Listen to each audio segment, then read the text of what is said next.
Salut tout le monde, je suis ravie de vous retrouver pour cette nouvelle vidéo pour Elsie Mag. Donc aujourd'hui c'est un tutoriel make-up coréen contre make-up américain. J'ai trouvé intéressant de vous comparer ces deux méthodes qui sont complètement différentes l'une de l'autre. Et pour ce faire, j'ai demandé à ma jolie cousine Kim de me servir de modèle. Pour le make-up coréen, je commence par appliquer une base de teint nacré parce que les coréennes adorent les teints ultra lumineux, tandis que les américaines vont préférer les teints ultra lisses et mat. Pour le maquillage coréen, la mode est plutôt à la bébé crème ou à la CC crème puisqu'il est très naturel tout en couvrant les imperfections, alors que les américaines vont plutôt préférer un fond de teint très couvrant et mat.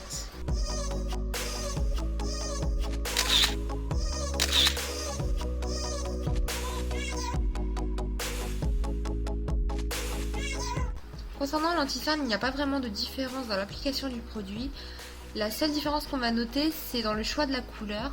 Pour les coréennes, on va choisir une couleur beaucoup plus naturelle, tandis que pour les américaines, on va choisir un anti-cerne 2 à 3 tons plus clair que sa carnation pour vraiment apporter énormément de lumière au maquillage.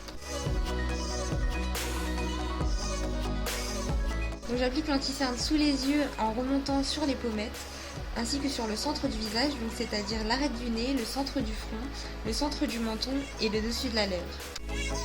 J'estompe le tout à l'aide d'un Beauty Blender qui est une éponge à teint.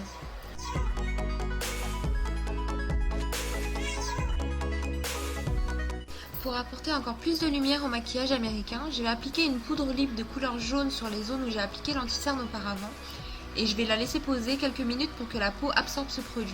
Pendant ce temps, je vais appliquer une poudre libre sur le reste du visage avec une couleur proche de la carnation de celle de ma cousine. Puis je viens balayer la poudre banana qui va vraiment apporter de la lumière au centre du visage.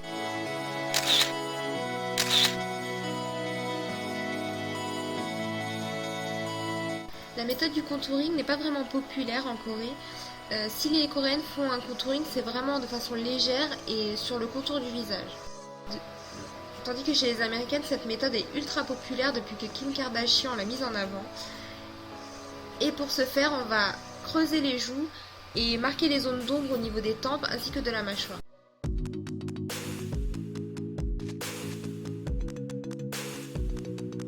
Pour le highlighting, on va procéder de la même façon chez les coréennes et chez les américaines.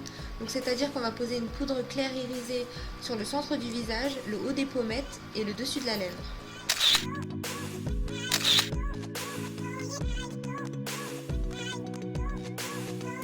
Tracer des sourcils est une des choses qui diffèrent le plus dans les deux méthodes. Chez les coréennes, on va tracer des sourcils naturels avec de la poudre et la mode est de les tracer le plus droit possible. Les coréennes sont également adeptes des mascaras à sourcils.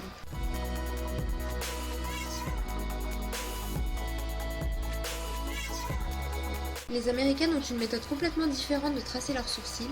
Elles préfèrent les avoir le plus dessinés et le plus net possible. Donc pour cela, elles utilisent des crayons ou des crèmes à sourcils et elles préfèrent également les avoir arqués. Ensuite, elles les retracent à l'aide d'un anti-cerne ou d'un correcteur pour les avoir ultra dessinés.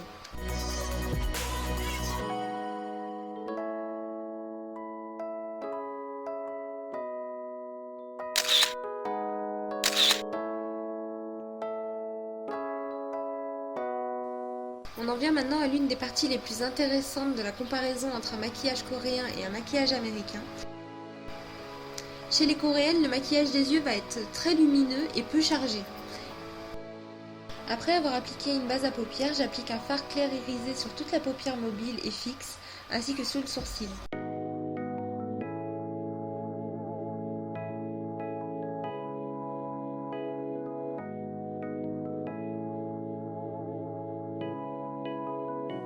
A l'aide d'un pinceau estompeur, je prélève un peu de fard marron clair que j'applique en coin externe de l'œil.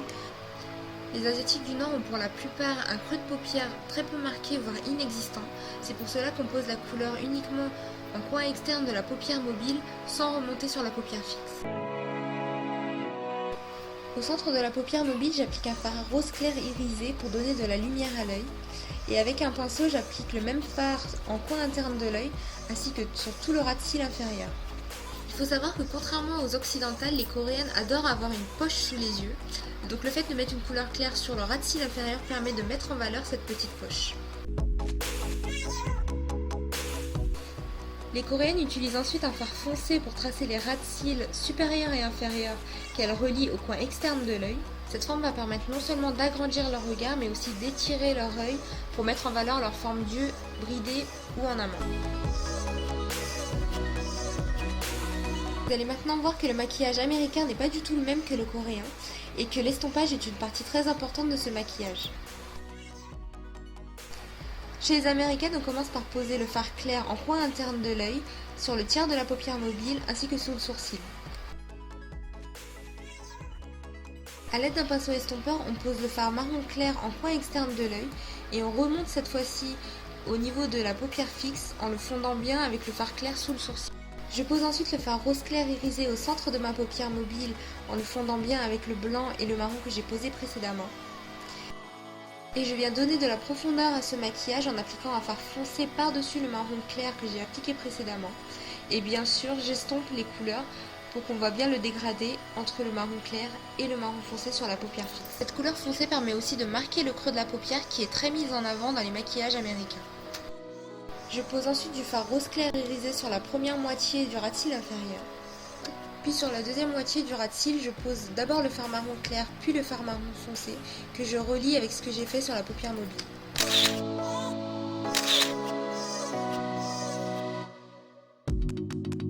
Chez les Coréennes, le liner est fin et suit la ligne naturelle de l'œil. Il commence à la moitié de l'œil, il est étiré vers le coin externe et il est relié au ras de cils inférieur.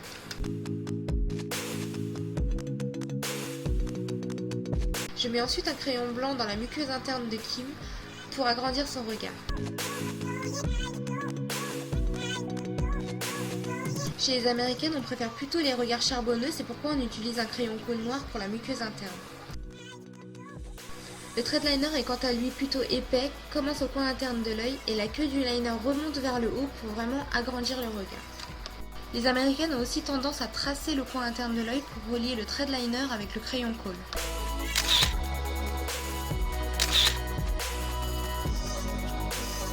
Le recourbe-cils est un accessoire indispensable aux cils asiatiques pour ouvrir le regard, ainsi que quelques couches de mascara.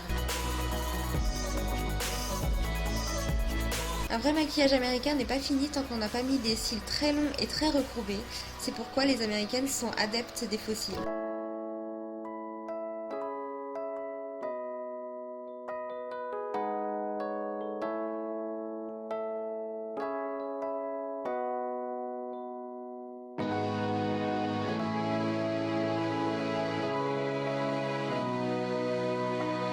Pour le blush, la couleur rose est très populaire en Corée et il s'applique de manière circulaire sur les joues pour un teint frais et des joues de bébé.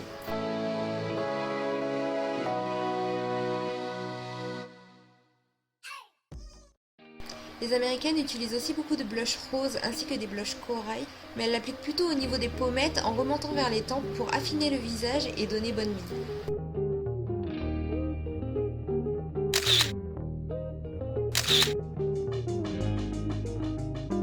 La méthode du rouge à lèvres dégradé est la méthode la plus utilisée en Corée. Il s'agit de placer un peu de rouge à lèvres au centre de la lèvre. Donc beaucoup de couleurs sont utilisées, mais le rose reste la couleur préférée des Coréennes. Ensuite, on met un petit peu d'anti-cerne sur les lèvres d'une part pour réduire la taille des lèvres. Et ensuite, ça permet aussi de créer un dégradé avec le doigt pour avoir vraiment la couleur rose au centre des lèvres. Les Américaines, elles préfèrent avoir les lèvres beaucoup plus chargées, c'est pourquoi elles utilisent un crayon à lèvres qui permet au rouge à lèvres de ne pas filer au cours de la journée et il leur permet également d'épaissir leurs lèvres pour avoir une bouche pulpeuse à souhait.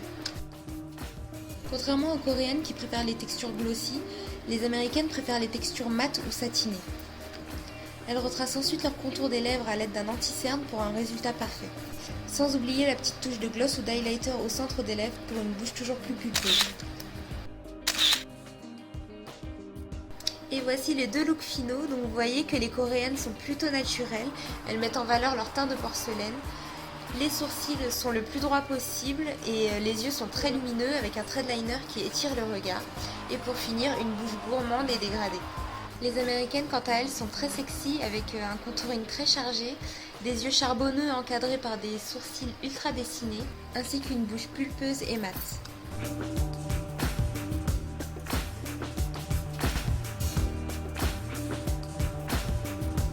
Voilà les filles, c'est terminé. J'espère que ce tutoriel vous aura plu.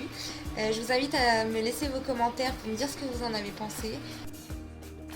Je remercie ma cousine Kim de m'avoir servi de modèle et d'avoir été si patiente. Je vous fais des gros bisous et je vous dis à la prochaine.